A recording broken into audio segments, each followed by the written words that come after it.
Ito po yung Elise Bungalow. Yung Elise Bungalow po, no, ang pinaka nagustuhan ko dito ay malaki yung kanyang lot area.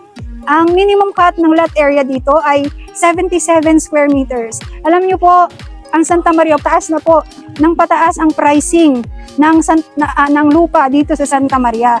Kaya kung makasecure na po tayo ng property na may 77 square meters na lot area for the price of 1.9 million plus, ay napakagandang investment po.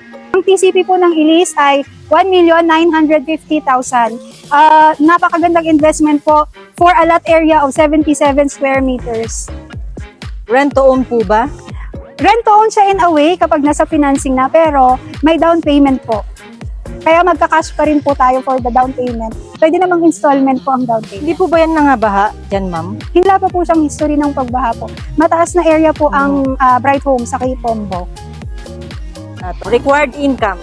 Required income po for bank, kailangan po at least 46,600.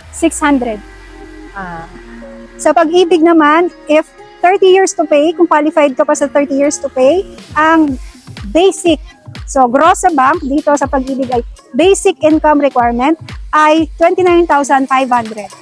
Okay po, thank you, ma'am. Pwede siya lagyan ng bait? Ng? Bait? Gate. Gate siguro to. Baka gate? Yes Gate po. to, gate. Pakita mo yung dito.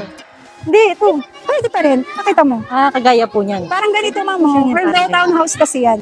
Yan. So, pwede lalo, ma'am, sa Elise Bungalow kasi wala kang kadikit eh. Pwede po siya. Lalong pwedeng magpa-gate. House tour. Sige, quick mo lang, house tour. Ang car park. Yan. Ito may extra lot pa po dito nasa unahan. And then, andito po ang 2 bedroom. Yan. Ito po ang unang bedroom. Ito po ang pangalawang bedroom. Ito naman po yung sa likuran. Kusina. At nandito din po ang CR. Sarado lang po kasi yung CR. Then, ito po yung pinaka labas niya dito sa car park.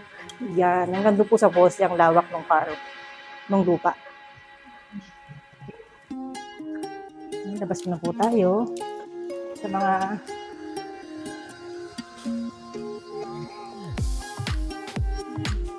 lot and floor square meter.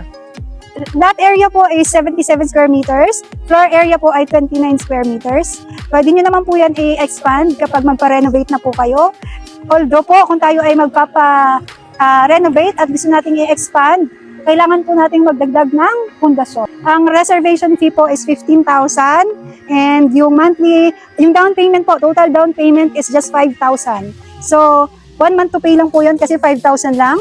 And then the remaining na 1,930,000 ay i-financing na po sa bank.